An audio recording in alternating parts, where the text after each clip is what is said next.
श्री गणेशाय नमः। ओम नमः शिवाय। आप सुन रहे हैं शिव पुराण उमा संहिता के 21वें अध्याय से 30वें अध्याय तक। आप सुनेंगे इस एपिसोड में युद्ध धर्म का वर्णन, गर्भ में स्थित जीव, उसका जन्म तथा वैराग्य, शरीर की अपवित्रता तथा बालकपन के दुख, स्त्री स्वभाव, काल का ज्ञान वर्णन, कालचक्र निवारण का उपाय, अमरत्व प्राप्ति की साधनाएं, छाया पुरुष का वर्णन, आदि सृष्टि का वर्णन, सृष्टि रचनाक्रम। उमा संहिता 21वां अध्याय, युद्ध धर्म का वर्णन। व्यास जी बोले, सनत कुमार जी, यह माना जाता है कि ब्राह्मण कुल में जन्म मिलना कठिन है। मैंने यह भी सुना है कि सर्वेश्वर शिव के सिर से ब्राह्मण, भुजाओं से क्षत्रिय, जंघा से वैश्य एवं चरणों से शूद्र उत्पन्न हुए हैं। महर्षि, कृपा कर बताइए कि नीच मनुष्यों की क्या स्थिति होती है। व्यास जी के वचन सुनकर सनत कुमार जी बोले, हे महामुनि व्यास जी, मनुष्य अपने द्वारा किए गए पापों के कारण अपने स्थान से गिर जाता है। मनुष्य द्वारा किए गए शुभ व अच्छे कर्म मनुष्य के स्थान की रक्षा करते हैं। क्षत्रिय जाति में जन्म पाने वाले मनुष्यों को पूर्व जन्म में किए गए बुरे कर्मों के कारण ही क्षत्रिय वर्ण में जन्म मिला होता है।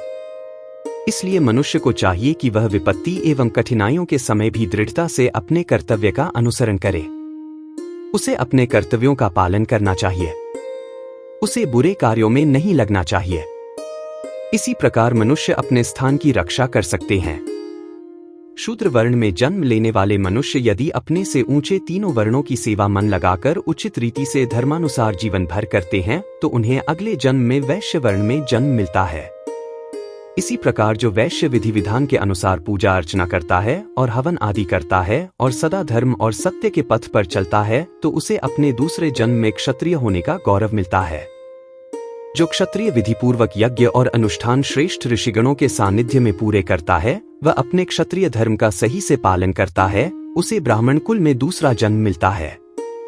इसी प्रकार ब्राह्मण कुल का जो ब्राह्मण अपने धर्म का दृढ़ता एवं स्थिरता से पालन करता है, वह देवता को प्रसन्न करता है, उसे स्वर्ग की प्राप्ति होती है। व्यास जी ने फिर पूछा, हे सनत कुमार जी, अब आप हम सबको युद्ध का महात्म्य सुनाएं। सनत कुमार जी बोले, हे महामुने, जिस अद्भुत फल की प्राप्ति विभिन्न प्रकार के यज्ञों जैसे अग्निष्टोम आदि को विधि विधान से करने से भी नहीं होती, उस महाफल की प्राप्ति युद्ध द्वारा आसानी से हो सकती है। धर्म पूर्वक अपने पथ पर अडिग रहने वाला क्षत्रिय, जो कि युद्ध में पराजित नहीं होता और न ही युद्ध में पीठ दिखाता है, ऐसा वीर योद्धा जो लड़ते लड़ते युद्ध क्षेत्र में पराजित न होकर वीर गति को प्राप्त होता है, उसे सीधे स्वर्गलोक की प्राप्ति होती है। वह जीवन मृत्यु के बंधनों से मुक्त हो जाता है। अपने शत्रुओं को मारकर स्वयं भी मर जाने वाले क्षत्रियों को निश्चय ही स्वर्ग में स्थान मिलता है। युद्ध भूमि में प्राप्त हुई मृत्यु सभी जाति एवं वर्णों के लिए सुखदायक है। युद्ध के मैदान में यदि ब्राह्मण भी शस्त्रों को साथ लेकर युद्ध के लिए आता है तो उसका वध करना ब्रह्महत्या नहीं होता और उसका पाप भी नहीं लगता। मरता हुआ मनुष्य यदि पानी मांगे तो उसकी प्यास बुझाना धर्मसंगत है। कभी भी शरण में आए मनुष्यों को युद्ध में नहीं मारना चाहिए, अन्यथा ब्रह्महत्या का पाप लगता है। उमा संहिता 22वां अध्याय, गर्भ में स्थित जीव, उसका जन्म तथा वैराग्य। व्यास जी बोले, हे महर्षि, आपने हमारी बहुत सी जिज्ञासाओं को शांत किया है। अब आप हमें जीव का जन्म, उसकी गर्भ में स्थिति एवं जीव के वैराग्य के बारे में बताइए। महामुनि व्यास के प्रश्न को सुनकर सनत कुमार जी बोले, हे मुने, हमारे शरीर की पुष्टि रस एवं मैल से हुई है। मैल 12 रूपों में शरीर से बाहर होता है। कान, आंख, नाक, जीभ, दांत, लिंग, गुदा, मलाशय, स्वेद, कफ, विष्ठा, मूत्र आदि मल स्थान है। हमारा हृदय सभी नाड़ियों से जुड़ा हुआ है। इसी के द्वारा शरीर में रस पहुंचता है। यही रस आत्मा से परिपक्व होता है। जब यह रस पकता है तो सर्वप्रथम त्वचा का निर्माण होता है और त्वचा शरीर से लिपट जाती है। फिर खून बनता है। तत्पश्चात रोम, बाल, स्नायु, अस्थि, मज्जा पैदा होते हैं। ऋतुकाल में स्त्रियों के शरीर में प्रवेश वीर्य शरीर का निर्माण करता है। 1 दिन में कलिल, 5 दिन में बबूला, 7 रात्रि में मांसपिंड बन जाता है। धीरे धीरे समय के साथ साथ जीव के अंग बनते जाते हैं। इस प्रकार जीव अपनी माता के गर्भ में बढ़ता है और उसका विकास होता है। अपनी माता द्वारा खाए गए भोजन के रस से ही उसे भी भोजन मिलता है। इस प्रकार अपनी माता के गर्भ में पलता हुआ जीव अपने बारे में विचार करता है। उसे सुख दुख की प्राप्ति भी अपने पूर्व जन्म के कर्मों के अनुसार होती है। उसे गर्भ में ज्ञान होता है कि मैं इसी तरह जन्म मरण पाता रहता हूं और प्रत्येक योनि में अनेकों दुखों को भोगता हूं। इसलिए मुझे अपनी आत्मा के उद्धार के लिए अवश्य ही कुछ करना चाहिए। गर्भ में जीव अनेकों कष्टों को भोगता है क्योंकि गर्भ भी एक प्रकार की कैद ही है। जीवात्मा गर्भ में इस प्रकार पड़ी रहती है जैसे उस पर कोई पहाड़ रखा हो। इस प्रकार गर्भ में वह अनेक कष्टों को भोगता है। गर्भ में अनेक दुख और यातनाएं झेलनी पड़ती हैं। तभी तो धर्मात्मा 7वें माह में ही जन्म ले लेते हैं और पापी 9 महीने तक गर्भ की परेशानियों और कष्टों को झेलते हैं। उमा संहिता 23वां अध्याय। शरीर की अपवित्रता तथा बालकपन के दुख। सनत कुमार जी बोले, हे महामुने, हमारा शरीर रज और वीर्य के मिलने से बनता है। विष्ठा के गर्त में स्थित गर्भ में बनता है। इसी कारण इसे अपवित्र माना जाता है। इस अपवित्र देह को पंचगव्यों किंवा कुशाजला आदि किसी भी वस्तु से पवित्र नहीं किया जा सकता। शरीर को मिट्टी से माकर गंगाजल से धोने से भी कुछ नहीं होता। उसकी शुद्धि किसी भी प्रकार से नहीं होती। जिस प्रकार मलिन आत्मा अनेकों वर्षों तक भटकती रहती है, उसे किसी भी प्रकार से मुक्ति नहीं मिलती। दूषित पुरुष अग्नि की परिक्रमा एवं हवन यज्ञ आदि से भी पवित्र नहीं होते। मंदिरों एवं अन्य तीर्थ स्थानों पर निवास करने वाले जीव भी अपने कर्मों का फल भोगते रहते हैं। उन्हें वहां भी पवित्रता एवं शुद्धि नहीं मिलती। शुद्ध भावना से ईश्वर की स्तुति में लीन रहकर जीवन बिताने से ज्ञान की प्राप्ति होती है। ज्ञान से हमारा हृदय शुद्ध हो जाता है। ज्ञान रूपी जल एवं वैराग्य रूपी मृतिका से उसे शुद्धि प्राप्त हो जाती है। हमारा शरीर तो अपवित्र है। यह जानकर और समझकर मनुष्य यदि शांति से विचार करे तो उसे ज्ञान मिल जाता है। इस प्रकार वह जीवन से मुक्त हो जाता है। सच्चाई यह है कि सभी दुखों की जड़ यह मोहमता है। यदि हम इसका त्याग कर दें तो फिर हमें सुख प्राप्त करने से कोई नहीं रोक सकता। वह जन्म मरण के बंधनों से मुक्त हो जाता है, परंतु ऐसा होता नहीं, क्योंकि जब गर्भ में ज्ञान प्राप्त करके जीव संसार में पैदा होता है तो फिर सब कुछ भूल जाता है। वह ईश्वर को पहचान नहीं पाता। आंख होने पर भी वह अंधा, कान होते हुए भी बहरा हो जाता है। उसकी बुद्धि नष्ट हो जाती है और संसार में फंसकर वह दुख प्राप्त करता है। बालकपन व किशोरावस्था में जीव अनेक दुखों को भोगता है। वह अपने कल्याण का उसमें काम, क्रोध आदि की भावनाएं प्रबल हो जाती हैं। वह रास्ता नहीं ढूंढ पाता। जवानी में स्त्रियों का साथ पाना चाहता है। इस प्रकार के क्षणिक सुख को ही वह महासुख समझ लेता है और ईश्वर की ओर ध्यान नहीं देता। वह सांसारिक बंधनों में बंधकर अनेक दुखों को भोगता रहता है। उमा संहिता 24वां अध्याय। स्त्री स्वभाव। व्यास जी बोले, हे मुनिराज, अब आप हमें पंचचूड़ा अप्सरा द्वारा वर्णित स्त्रियों के कुत्सित अर्थ के बारे में बताइए। व्यास जी के प्रश्न का उत्तर देते हुए सनत कुमार जी बोले, हे व्यास जी, एक बार देवर्षि नारद भ्रमण कर रहे थे तो पंचचूड़ा अप्सरा मिली। तब नारद जी ने उससे कहा, सुंदरी, आप मुझे स्त्री स्वभाव के बारे में बताइए। तब पंचचूड़ा ने कहा, हे देवर्षि, एक स्त्री होते हुए भला मैं स्त्रियों की बुराई कैसे कर सकती हूं? आप स्त्री स्वभाव को स्वयं जानते ही हैं। नारियों का स्वभाव बड़ा रहस्यमय होता है। कुलीन और पवित्र कही जाने वाली स्त्रियां भी मर्यादा की रेखा को नहीं मानती। वे पापी पुरुषों का सेवन भी कर लेती हैं। सब पापों की जड़ नारी को ही माना जाता है। पुरुष द्वारा थोड़ा सा प्यार जताने पर स्त्रियां उसकी हो जाती हैं। आभूषण और वस्त्रों की चाह रखने वाली स्त्रियां कुसंगति में पड़कर बिगड़ जाती हैं। चंचल स्त्रियां बड़े बड़े विद्वानों और ऋषिमुनियों को भी मोहमाया के झंझट में डालने वाली होती हैं। वे पुरुषों के साथ से कभी भी संतुष्ट नहीं होती। वे पुरुषों को देखते ही पाप की ओर उन्मुख हो जाती हैं। वे रति विलास को ही परम सुख मानती हैं। उन्हें धन वैभव की भी सदैव लालसा रहती है। सब प्रकार के दुर्गुण मिलकर भी स्त्री स्वभाव की समानता नहीं कर सकते।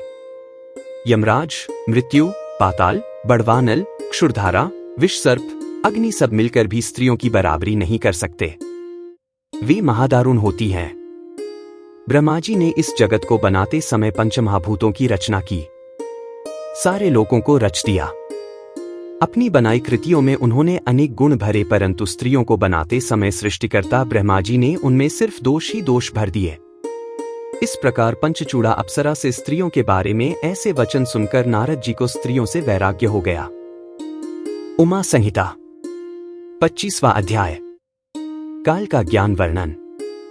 सनत कुमार जी बोले, हे महामुने, एक बार शिवजी ने देवी पार्वती को काल चक्र के बारे में बताना आरंभ किया। शिवजी बोले, हे देवी, मृत्युकाल का ज्ञान इस प्रकार है, जिस मनुष्य का शरीर अचानक पीला पड़ जाए और ऊपरी भाग में लालिमा आ जाए, जिसकी जीभ, मुंह, कान व आंखें स्तब्ध हो जाएं, जो शोर शराबा न सुन सके, जो सूर्य, चंद्र, अग्नि को काला या धुंधला देखे, ऐसा मनुष्य 6 महीने के अंदर ही काल का शिकार बनकर मृत्यु को प्राप्त होता है। जिस मनुष्य का बायां हाथ 7 दिन तक लगातार फड़कता रहे, शरीर कांपता रहे, तालू सूखा रहे, वह मनुष्य 1 महीने का ही मेहमान होता है। जिसकी जीभ मोटी हो जाए, नाक बहती रहे, जिसे जल, तेल, घी व शीशे में अपना प्रतिबिंब न दिखाई दे, जिसे ध्रुव मंडल न दिखाई दे, जिसे सूर्य और चंद्र की किरणें न दिखाई दें, जिसे रात को इंद्रधनुष व दिन में उल्कापात दिखे, जिसे गिद्ध व कौए घेरे हों, तो उसकी जिंदगी 6 महीने की रह गई, ऐसा जानना चाहिए। हे कल्याणी, आत्मविज्ञान, क्षण, त्रुटि, लव, काष्ठ मुहूर्त, दिन रात्रि, पल, मास, ऋतु, वर्ष, युग, कल्प, महाकल्प के अनुसार शंकर जीवों का सहार करते हैं। वाम, दक्षिण एवं मध्य 3 मार्ग हैं। नाड़ियां प्राणों को धारण करती हैं। हमारे शरीर में 16 नाड़ियां हैं, जो 4 स्थानों पर रहती हैं। इन्हीं सब के अनुसार ही आयु की प्राप्ति मनुष्य को होती है। नाड़ियों एवं वायु का प्रवाह मनुष्य को शेष आयु बताने का कार्य करता है। इस प्रकार काल ज्ञानियों ने काल चक्र का वर्णन किया है। उमा संहिता 26वां अध्याय। काल चक्र निवारण का उपाय। देवी पार्वती बोली, हे नाथ, आपने काल चक्र का वर्णन मुझे सुनाया। हे देवाधिदेव, अब कृपा करके इससे बचाव का उपाय भी मुझे बताइए। अपनी प्राण वल्लभा के इस प्रकार के प्रश्न को सुनकर त्रिलोकीनाथ भगवान शिव बोले, देवी उमे, पृथ्वी, जल, तेज, पवन और आकाश आदि 5 तत्वों के संयोग से इस भौतिक शरीर की उत्पत्ति होती है। आकाश सर्वव्यापक है और सब वस्तुएं उसी में लीन हो जाती हैं। एक बार मैंने क्रोधवश काल को जला दिया था। जब जब मैं स्तुतियों द्वारा प्रसन्न हुआ, तब काल पुनः प्रकृति में स्थिर हो गया। आकाश से वायु, वायु से तेज, तेज से जल, जल से पृथ्वी की उत्पत्ति होती है। जल के 4, तेज के 3, वायु के 2 और आकाश का 1 गुण है।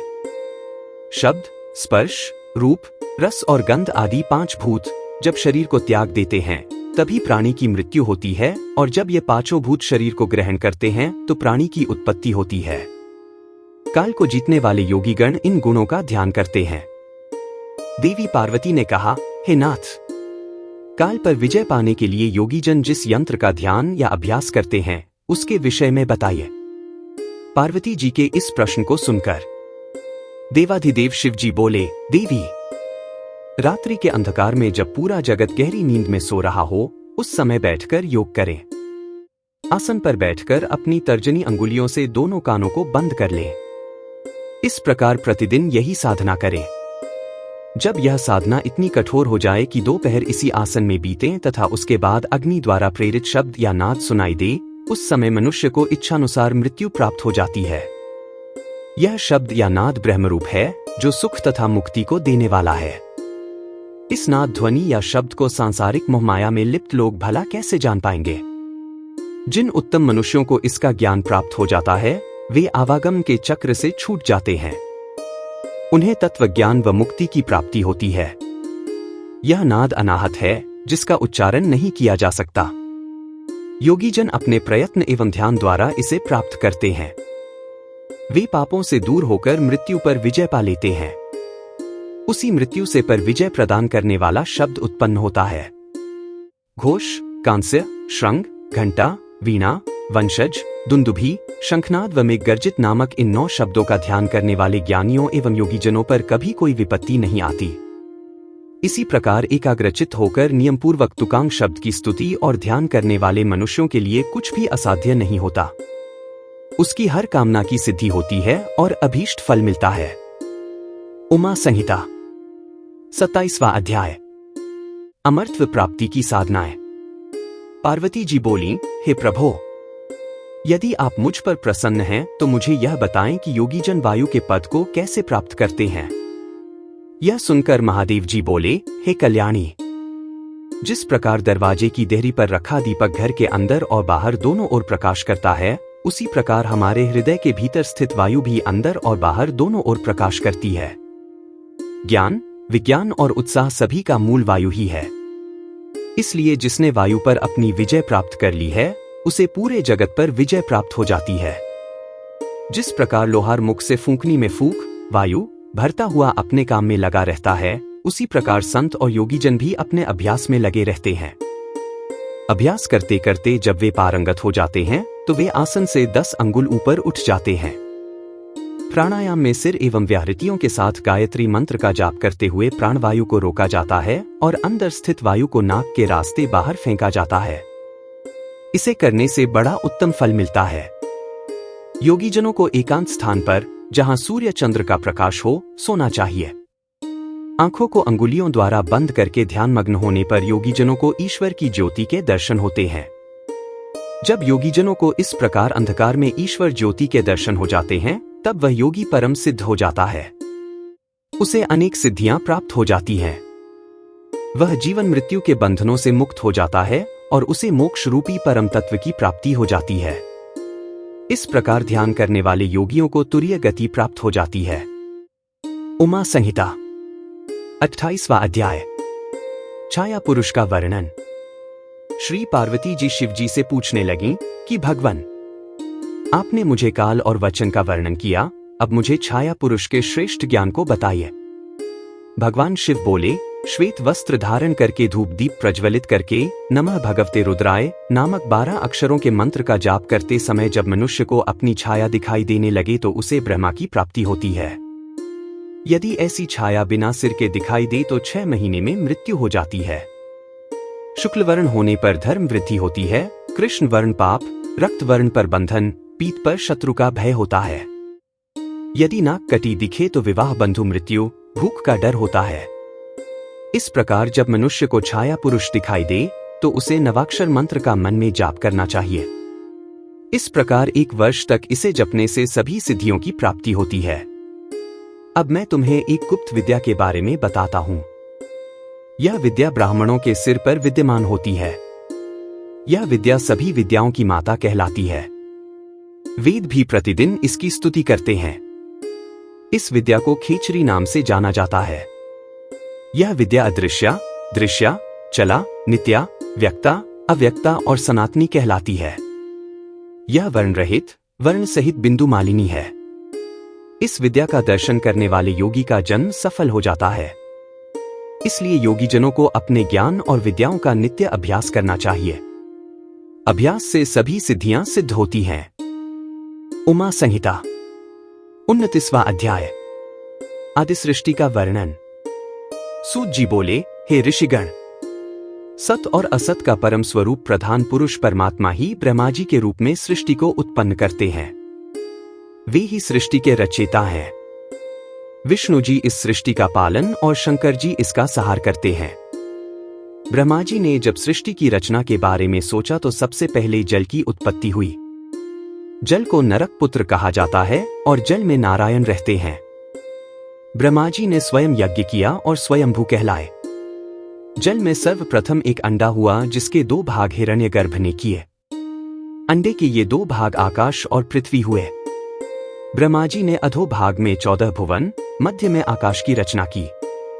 उन्होंने ही जल के ऊपर पृथ्वी की रचना की। आकाश में 10 दिशाओं की रचना हुई। ब्रह्मा जी ने तत्पश्चात मन, वाणी, काम, क्रोध, रूप और रति की भी रचना की। मरीचि, अत्रि, अंगिरा, पुलस्त्य, पुलह, ऋतु, वशिष्ठ महामुनि तेजस्वी ऋषियों के रूप में विश्व प्रसिद्ध हुए। ये सब ऋषि ही सप्तऋषि के नाम से जाने जाते हैं और इनका वर्णन सभी पुराणों में किया गया है। पुराणों और सप्तऋषि रचना के पश्चात यज्ञ सिद्धि के लिए ऋग, यजु, साम और अथर्व वेदों का निर्माण ब्रह्मा जी ने किया। तत्पश्चात उन्होंने देव पूजन किया। वक्षस्थल से पितर, जंघाओं से मानव एवं जंघा के नीचे के भाग से दैत्य बनाए गए।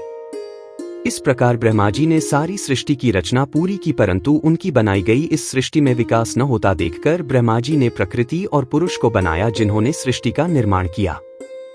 भगवान नर और नारायण द्वारा बनाई गई सृष्टि प्रजा अमैथुन सृष्टि से उत्पन्न हुई। उमा संहिता 30वां अध्याय। सृष्टि रचना क्रम। सूत जी बोले, हे ऋषिगण, इस प्रकार ब्रह्मा जी द्वारा निर्मित सृष्टि का निरंतर प्रसार होने लगा। प्रजापति ने अयोनिजा शत्रुपा से विवाह किया। शत्रुपा ने 100 वर्षों तक तपस्या करके उन्हें पति रूप में प्राप्त किया। इन्हीं के मनु नामक पुत्र हुए। मनु से 71 मनुओं की रचना मनवंतर संज्ञा कहलाती है। फिर वीरका हुई। इनसे उत्तानपाद की उत्पत्ति हुई। राजा उत्तानपाद का विवाह सुनीति से हुआ। इन्हीं के परम तेजस्वी पुत्र के रूप में ध्रुव पैदा हुआ। ध्रुव ब्रह्मा जी की 3000 वर्षों तक कठोर तपस्या करके सप्तऋषियों से भी ऊपर स्थान प्राप्त किया था। पुष्टि और धान्य नामक ध्रुव के 2 पुत्र हुए। पुष्टि की पत्नी सुनत्था थी। उनसे रिपु, रिपुजय, विप्र, नकल, वृष, तेजा नामक 5 पुत्र पुष्टि को प्राप्त हुए। रिपु से चाक्षुष, पुष्करण पत्नी से चाक्षुष को वरुण नामक पुत्र प्राप्त हुए। सुनीता से अंग को बेन नामक पुत्र की प्राप्ति हुई। बेन के शरीर से ऋषिगण ने मंथन किया। उनके दक्षिण हाथ से राजा पृथु पैदा हुए, जो भगवान विष्णु के अवतार थे। पृथु ने पृथ्वी का दोहन किया ताकि प्रजा का हित हो सके। इनके विजिताश्व और हर्यश्व नामक 2 पुत्र हुए। शिखंडिनी ने वीरवर्णिनी से विवाह किया। इनसे प्रजापति की प्राप्ति हुई, जो कि सोम के अंश थे। तत्पश्चात दक्ष ने 2 पैर वाले और 4 पैर वाले जीवों को उत्पन्न किया। हर्यश्व नामक 10,000 पुत्र उत्पन्न किए, जो महर्षि नारद के वचनों और उपदेशों को सुनकर वैरागी हो गए।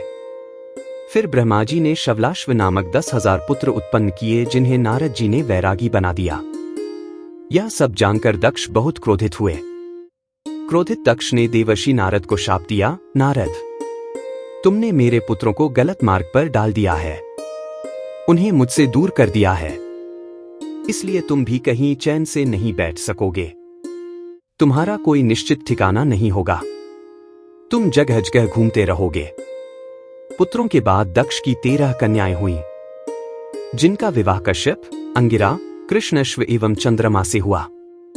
इस प्रकार अनेकों जीवों का निर्माण करने के पश्चात भी ब्रह्मा जी की सृष्टि का विकास नहीं हुआ। तब उन्होंने मैथुनी सृष्टि का सृजन करने के बारे में सोचा।